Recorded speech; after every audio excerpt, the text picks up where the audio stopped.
good morning, and good morning again. Yes, it's another Saturday that the good Lord has blessed us with, and I'm just absolutely delighted to welcome you today. If you're on Facebook Live, let me just say thank you for being faithful and diligent and tuning in today. If you're on our YouTube channel, I want to say welcome to you as well. Thank you for being faithful and diligent to us as well. Maybe you're calling in today on the landline that we have established. I am absolutely delighted today to welcome you. I'm in the Winston-Salem area today, and so I'm certainly thankful for all of my Winston connections today. Good morning to my God brother Joe Nance. I will be contacting you today as well.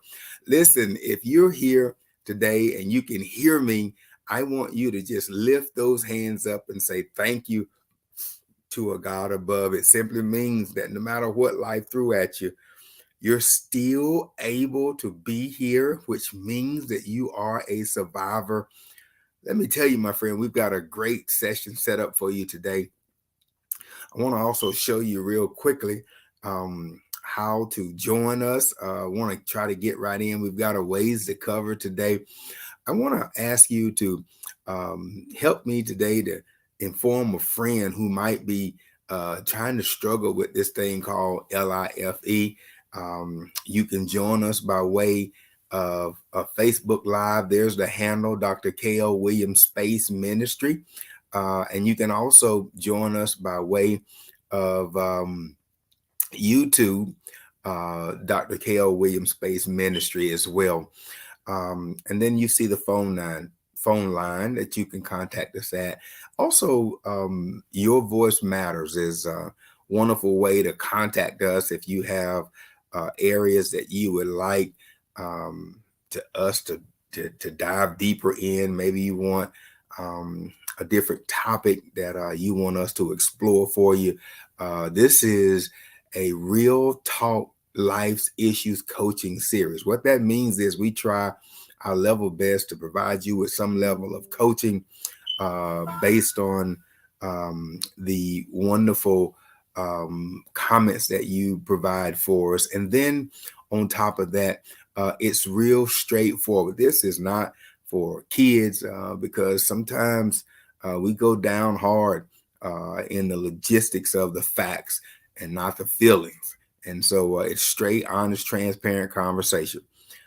We try to always give you some practical tools to put in your toolbox, and always keep in mind anyone can participate. It's every Saturday for 60 minutes, and we're just delighted to be able to come before you. Let's get started today. We've been doing a deep dive over these last couple of sessions on the state of Black men in America. Let me tell you, it is very much a topic that is necessary in our communities. All you have to do is just turn on the TV. You don't even have to leave your homes. You can go right outside. In most of these communities, we see this prevalence of the depravity of the Black male and the Black male's condition. And so what we wanted to try to do was to provide you first and foremost with some awareness that this is not just a feel-good topic, that there are really data-driven facts that we cannot deny. And then also after that, we want to talk about ways in which we could become an advocate. Absolutely so. It's not how you start, it's how you finish. It's going to help somebody right there, because the reality is some people are born into misfortune. Can I talk real good today that there are those who really and truly don't understand that there's a term now called area deprivation. We're going to talk about that some today. The fact that people, based on your zip code, did you hear what I said? That there's a new literature that suggests they could take your zip code and give some predictions about your future based on the zip code that you're in. I'm telling you right now, many of us are unaware of this, And our goal is just really just try to bring some awareness around some of these constructs that are governing our Black community, and more specifically our Black males. And so we wanted to talk about that just for a little bit this morning.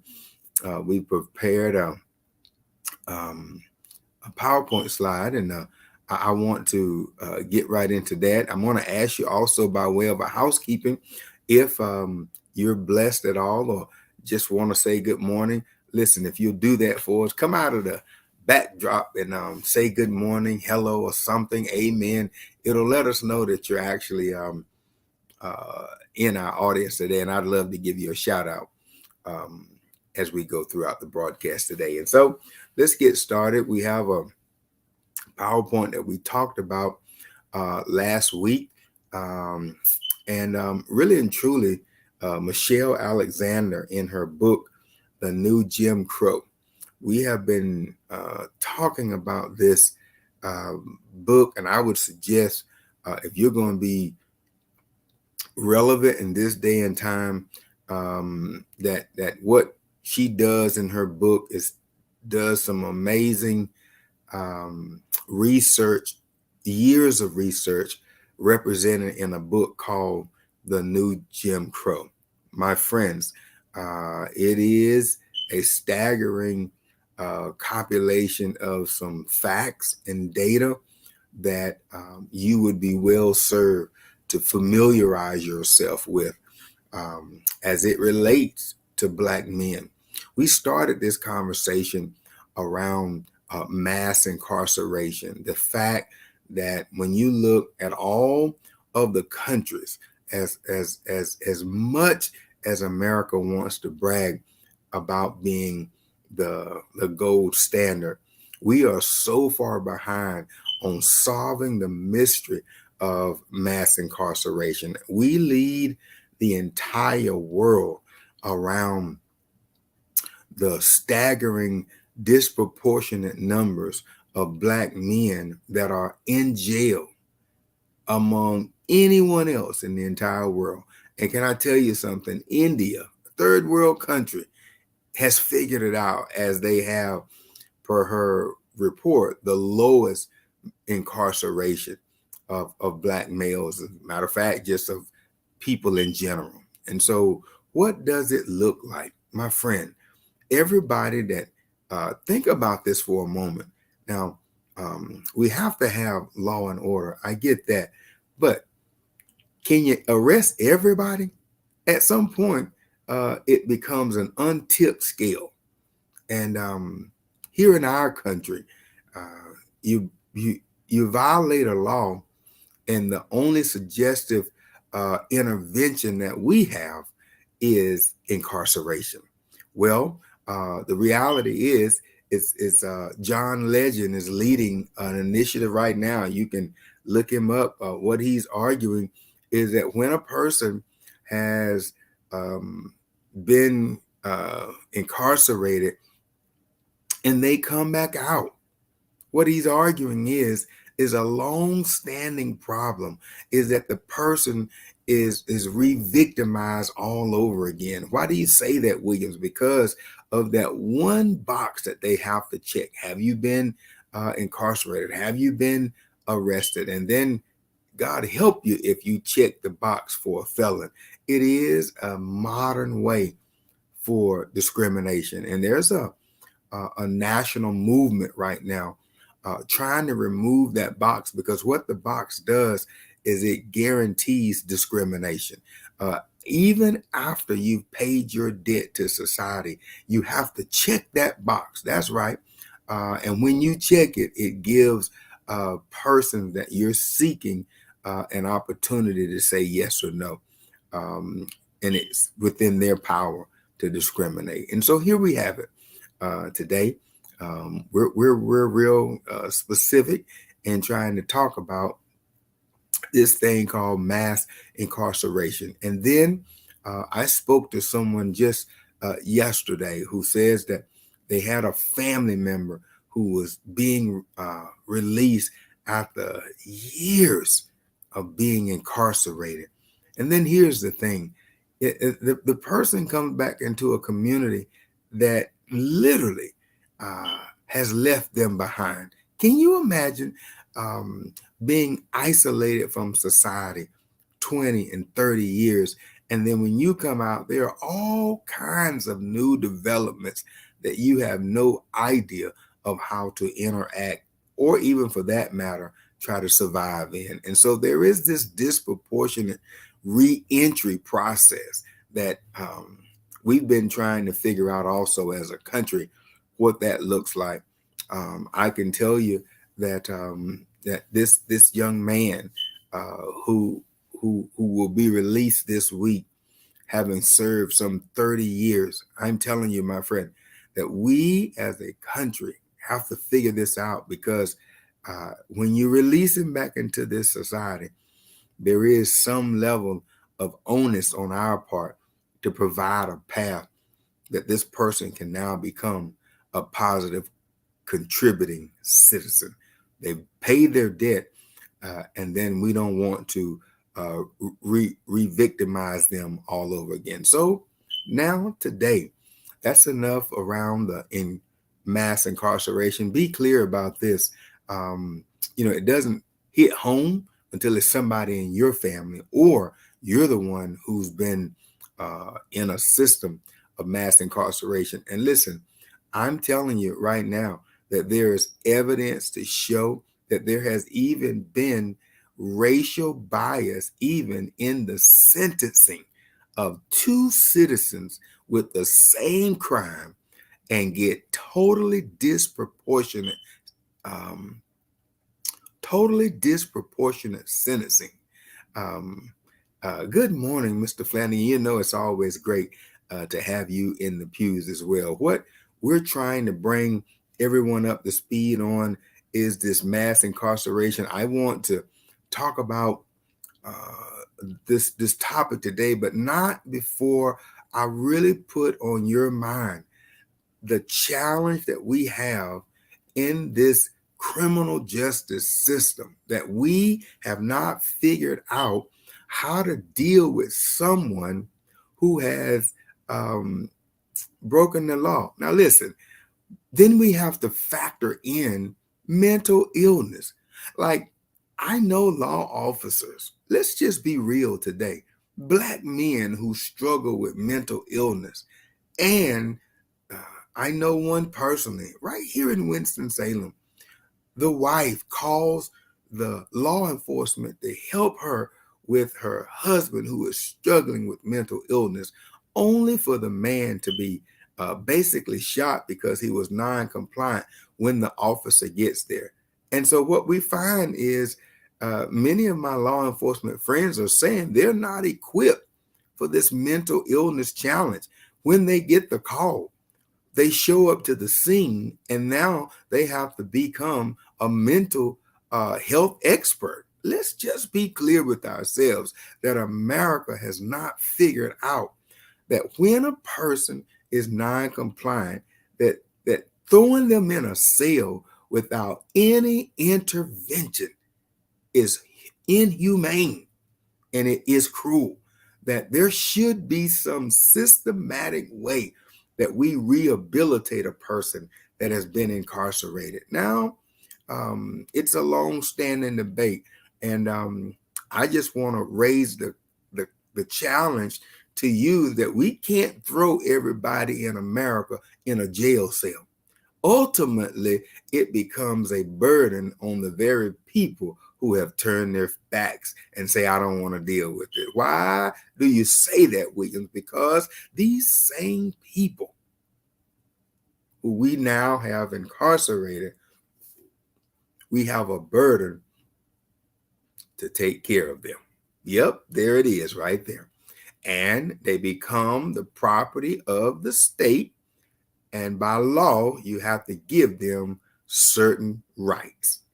You got to feed them, you got to clothe them, you got to put um, controlled environments around them. Listen, this is an ongoing problem that we as Americans have to figure out, lest we ourselves become a part of the very system that we have turned our backs on. And so let's talk about, again, you'll find all of this in the book, The New Jim Crow by Michelle Alexander. And I want to talk to you today about the age of color blindness. Now, this, you do know that this, what Michelle Alexander argues is that when you have this caste system, you do know that um, she did an excellent job painting the fact that we came through an era of slavery where you enslaved a whole generation of people against their will. You held them and made them conform to a system that was not in their favor. And then laws began to become in effect that these things were illegal. We had amendments to the Constitution, which she talks about, the 13th Amendment, which says that slavery is illegal, but it has a loophole in the amendment unless they are criminals. Oh my goodness. And so the moment that they can get you branded to go into incarceration, you do understand that you lose your rights and become the property of the state. Okay, and so now we fast forward to the age of uh, Reconstruction, and you do know that during Reconstruction there was a big movement to have blacks, for example, starting to get involved, becoming holding offices politically, and that was starting to reshape the demographics and the landscape of the United States of America. And ultimately, you started seeing African American men starting to mount up and become voices. Fast forward a little bit further, and you started hearing these organizations pop up trying to slow down this Reconstruction movement where African Americans were now finally able to start participating. You should know your history as an American. It has nothing to do with being black or white. This is the history of America. And during the Reconstruction movement, there started to look like an appearance that African American men might just have a voice in politics. And then we find that these institutions started coming up. This is where the Jim Crow movement came in. This whole notion around using law enforcement to enforce these unconstitutional laws. For example, separate but equal black water fountains and white water fountains, black restaurants using the back door and the white of the restaurant using the front door. These, the bus, we know Rosa Parks came through as an icon in this Jim Crow movement, that she refused to go to the back. I'm telling you, my friend, you ought to know the history. Listen, the reality is, I love what President Obama says, and I want to quote it right here. He says, the facts are stubborn.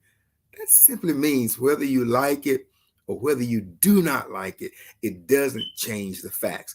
In this United States of America, during this Jim Crow movement, we know that Rosa Parks becomes an icon around not going to the back, and not giving up her seat because she was black. Now we have to go a little bit further. So then, why do we see these institutions that pop up like the KKK? Yes, I'm telling you, these institutions were doing their best for what we call retaliation and panic. The landscape of America is changing, whether you like it or not.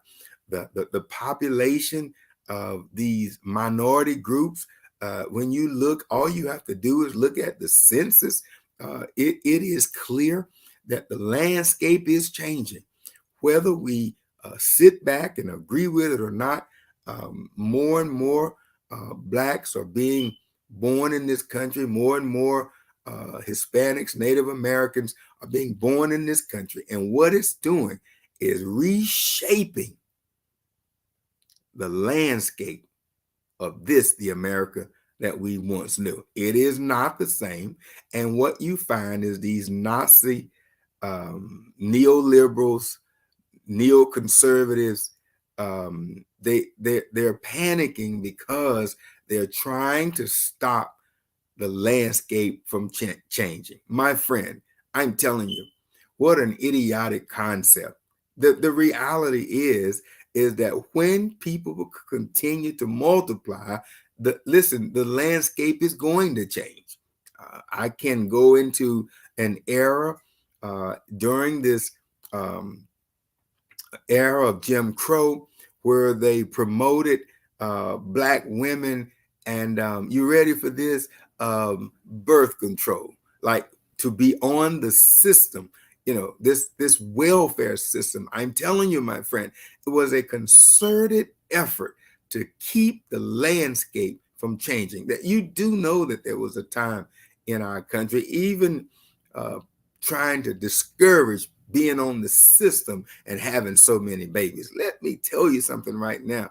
The reality is, if you continue to multiply, you don't even have to be a expert to understand the law of multiplication. That if you continue to multiply, the numbers are going to, at some point, change the demographics. So I want to just challenge you to look into this book called The New Jim Crow. I have one other talking point I want to talk about, and that is that there was a concerted effort from the government to keep a whole demographics of Black men down and incarcerated. She does an excellent job. She goes all the way back around this code word that was used and still being used in politics. It really represents a derogatory concept for people of color. That when you use terms like law and order, it is a code word towards a discriminatory concept for people of color. It is to suggest somehow or another that the only people, the only demographic that are out of order are people of color. And when you look at the legal system, we know that there's interwoven, supposedly Lady Justice has a blindfold on. But let me just tell you right now that she, through numerous interviews, facts, not feelings, got President Bill Clinton to acknowledge that he had perpetuated a generation of Black men incarcerated with his pen of 3 strikes and you're out. And what we also know, yes, it's a fact that crime and drugs was not even the high priority in the season that he wrote the law. Look it up. Do your own research. And what you will find was an intentional, asserted effort to keep a whole group of people incarcerated. And so now today, I want to speak to you about another concept called the age of colorblindness. That now there is this sweeping concept. You should be well served to do your own research. Don't take my word for it. Just look around and then do your own research. Tell me what you find. Be glad to come back on the session and have a conversation with you. What we know now is this age of colorblindness. It trivialized and disguised the depths of Black suffering in the 80s and the 90s. It left America blind to the new Jim Crow. The age of colorblindness. What this simply says is that we come to the table not as blacks, not as whites, but just as a human. We're going to talk about what that says today. And I'm going to challenge you to bring back your rebuttals, but I want to help you real good. This age of colorblindness has left a lot of Americans blind to some of the laws that are still in effect around the Jim Crow era. We have a new Jim Crow now, and nearly impossible to improve intentional racism. When you look at this new notion of colorblindness, it is to suggest that you're making decisions and race has nothing to do with it. Next slide, please. Let's go a little bit further. Now, we do know around this caste system, slavery was a caste system because you had the haves, we know what we call the upper class, then we had the middle class, and then we had the, quote, low class. Followed a growing unity of poor whites and black people against rich white elitists. You can look up the Bacon's Rebellion, for example. When you look at slavery, what they finally found out was that there were poor whites who were being discriminated against as well, not because of their color, but because of their class. My friends, we're still dealing with this, even with number 45. We got him out of office, but be clear about one thing. I'm not political, but he had an intentionality around the 1%. And we know that the majority of the people in America are not in that 1%. And then we know also about Jim Crow. It created a class system. You know, the prominent whites, you get preferential treatment. And what we know is this notion of Jim Crow was an attempt to slow down the progress of blacks. Oh yes, my friend. When you peel back the layers of the onion, you're going to find out that people were so afraid of the progress of blacks. But listen how ignorant that is. We've now had a black president over the United States of America. My friends, there's just some things that the momentum is so strong that it would be like a runaway locomotive to try to get in the way of it. Women now, black women, finally, are breaking the glass ceiling. Am I talking good to anybody today? The reality is that there are some things time will help level the playing field. And then we have, obviously, mass incarceration. In this caste system, following a growing unity of poor whites and black people against rich white elitists, the post-civil rights attention turned to human rights of the poor and appeal to white people's fear of criminal blacks. This whole notion around the angry black man. Can I talk about it for a moment? That there is this fear that politicians use to say that the black man is dangerous and he's very aggressive. And when I want to talk about it for a moment, this whole notion about when a black man expresses himself somehow or another, it's interpreted as anger. I've been in those scenarios myself. And let me just tell you, unapologetically, I'm very much able to articulate my concerns. And sometimes when you do that, even as a black man who has matriculated through academia, good standing in the community, a doctorate degree. I've been in scenarios and environments where I've been tagged as an angry black man only because I was able to raise some very uncomfortable conversations.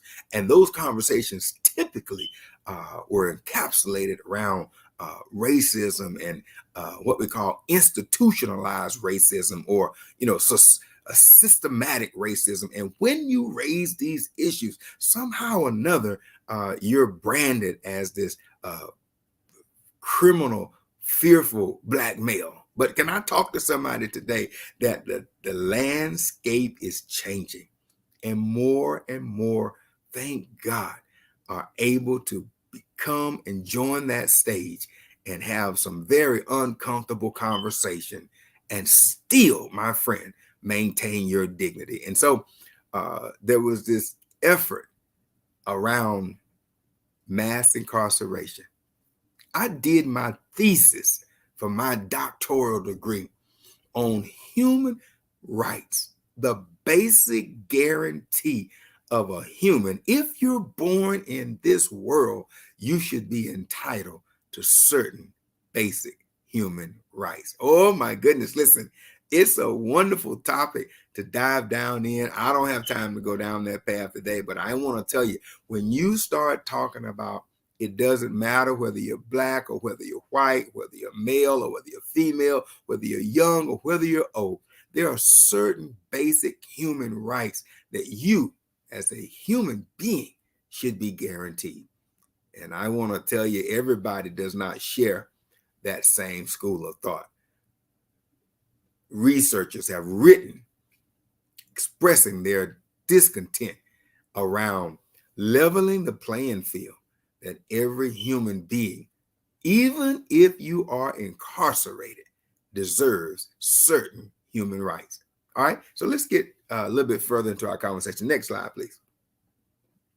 So I wanted to talk to you today around this couple of probing questions, and maybe you can chime in as we deal a little bit further with color blindness. Now, why does the United States have the highest rate of incarceration in the world? Have you ever thought about that?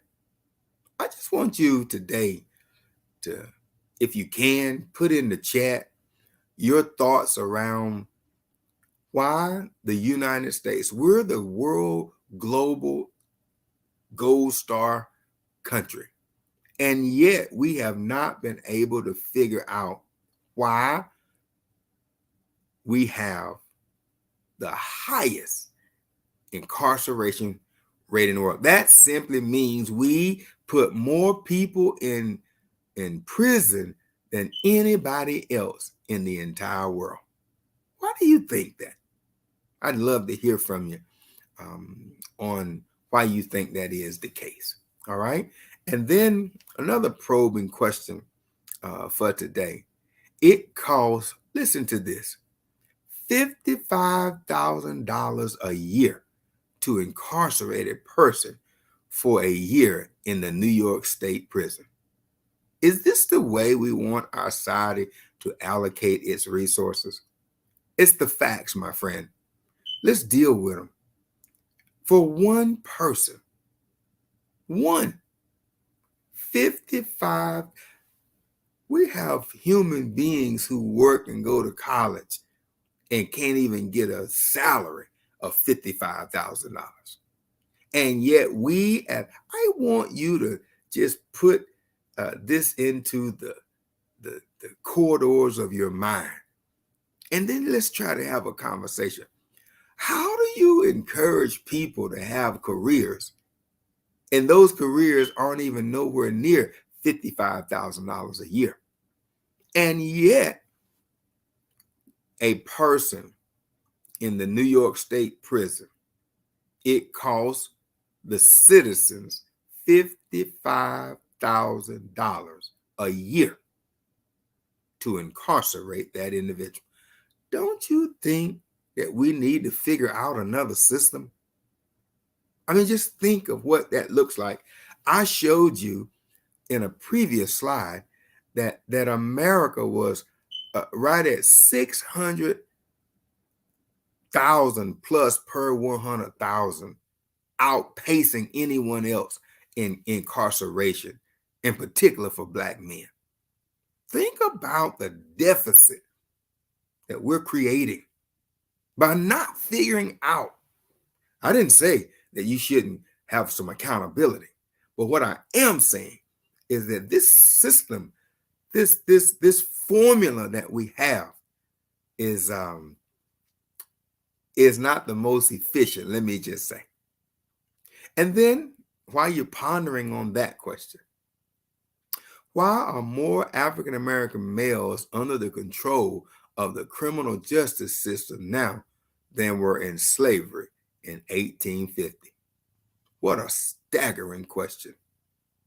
When you look at the number of Black men that were in slavery in 1850 and the number of Black men that are incarcerated now, the numbers are staggering that there are more Black men in the prison system than were in slavery. My friends, we gotta come up with another model, another formula to deal with what happens when a person just violates whatever laws you have in place, right? You have to have some accountability. I'm not arguing that you don't have accountability, but what I am arguing is that when the infraction is made, we might want to come up with another system. Think about it. I want to repeat that one more time. That currently we have more African American males under the control of the criminal justice system now, currently, than were enslaved in 1850. Let me tell you, my friends, we can turn our eyes, turn our heads, and act like, oh, no, that's not my problem.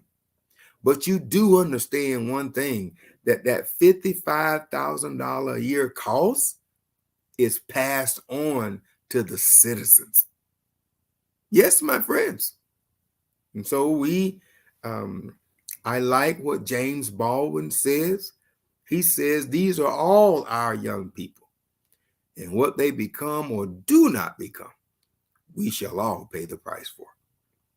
That's what I want to ask some very staggering questions today.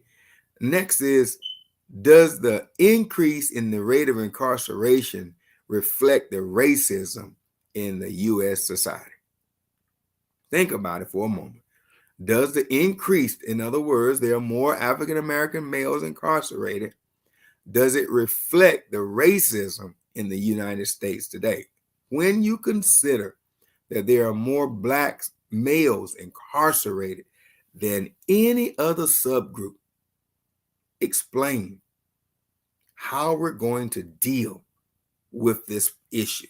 It is one that we cannot turn a deaf ear to. And I wanted to spend the last few moments of my time together on a topic called color-blinded racial ideology. It holds the belief that an individual's race or ethnicity should not influence how that individual is treated in society. Now, we know this is not the case. When you look at it, just think for a moment. There was a bill introduced into the North Carolina legislation about racism in the criminal justice sentencing. They fought hard to keep that from becoming law, because what we know for sure is that it's very difficult to pin down, because a person would almost literally have to audibilize that that's what they're doing. But thank be to God, we can have things like data to show that two men create this the same infraction. Both men break the law, And then we can also now go back and reflectory examine that a burglary happened at a establishment. One man is black and one man is white. One man gets 25 years and another man gets probation. Let me tell you, my friend, these are the facts around color blindness. And there is this sweeping notion now that there is what we call color blindness. If you believe that, then I want to challenge your belief system that there is still color blindness in our communities. And you do know that the the lending institution had redlining. Yes, I want to talk about it because these are ways in which a black male was turned down from getting a loan for a home, and the white counterpart, listen, very similar backgrounds, was granted the approval of that same type loan. We know this. This is what the history has shown. The redlining. It's one that we cannot turn a deaf ear to. I want to talk about another topic, a little sensitive, but we'll get through it today with no problem. We know in the Alzheimer's space that the National Alzheimer's Association did a research survey, and what they found was that there were documented cases of people of color, black men, who say that they did not have confidence in the medical doctor, that race would not play a role in their treatment. Documented. Listen, these are facts that the National Alzheimer's Association has done the research for us. And I want to tell you something that when you look over the landscape, it sounds like a wonderful term, colorblindness, that we all can just come to the table and have equal treatment. Now, I want to talk to you about three terms. Listen to this: diversity, equity, and inclusion. You should do your homework. Diversity, equity, and inclusion. And what I want to argue is that it's one thing to have diversity. It's another thing to have inclusion, that everybody should be included. Sorry. And then also diversity, equity, and inclusion, that you should bring everyone to the same table. But here's the challenge. It's called your culture. See, my challenge with colorblindness is to suggest somehow or another that I have to come to the table and lose my contextual context. Listen, James Brown wrote a song, said, "I'm black and I'm proud." Listen, I should not have to denounce my culture to try to obtain some level of equity. The reality is I'm black. Can't change that. I was with a social justice champion just yesterday afternoon, and he said in no uncertain terms, "Williams, no matter how much diversity, equity, and inclusion you talk about, I'm still black." He was real clear. And I wanted to talk about it on my broadcast today, that yes, I believe in diversity. Yes, I believe in equity. And yes, I believe in inclusion. But in the process, I don't denounce the fact that I'm still black, that I have a culture, and I should not have to denounce my culture to get equal treatment. Oh, let me talk to somebody today. We see it all over the place. That when you look at a person, for example, who has dreads, that should not suggest that that individual doesn't get diversity, equity, and inclusion. The very fact that they have the dreads, which is to their culture, they should not be disqualified or mistreated or diminished because of their culture. I want to talk today about your culture, and it's I want to even go a little bit further. Um, there is even in the church world. Hear me good when I say these words. There is what we call the art of Black preaching. And listen, I'm a trained minister. I get it. You know, I should be able to articulate a theological concept, have research, have references. But then there is what we call the art of Black preaching. If you've ever experienced it, it is a art specific to the Black culture. Listen, listen, listen. The art of Black preaching has an imagery that is it's an amazing experience, let me just say. And what I have tried to share to people is that yes, you're a minister, but you don't lose your culture just because you're a minister. You're still a minister, but you're a Black minister, and you can't denounce that, because being a Black minister says that there are certain cultural realities that you bring to that preaching moment.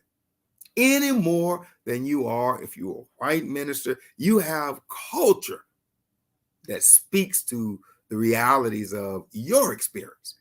And I need to say that the president made a quote, "To thine own self be true."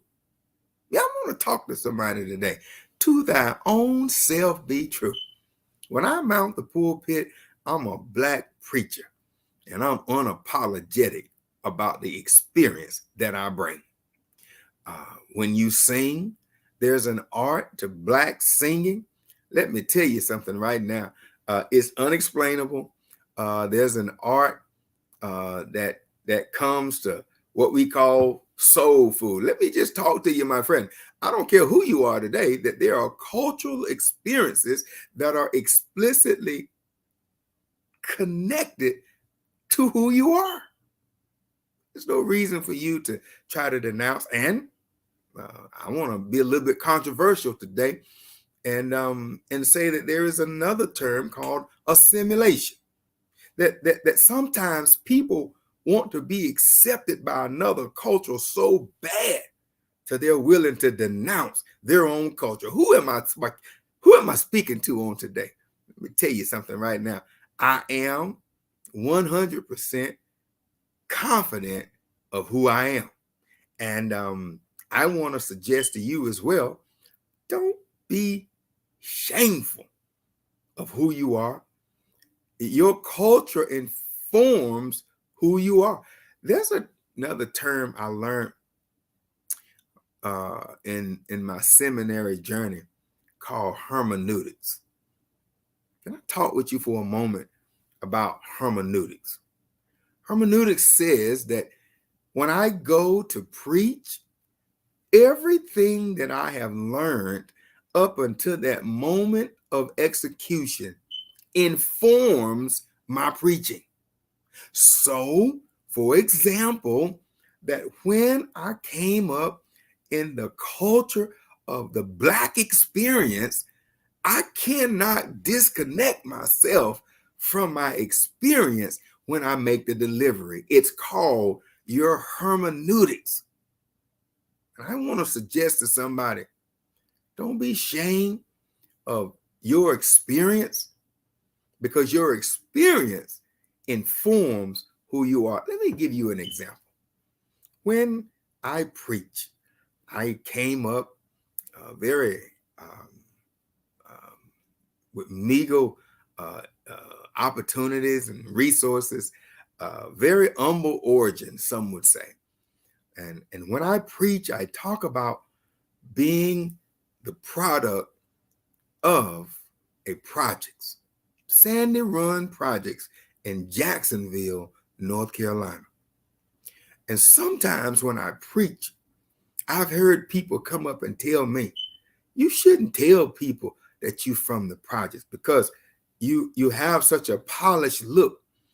And I say from the pulpit that I say this because I am who I am because of the experiences that I have. They all shape who I am today.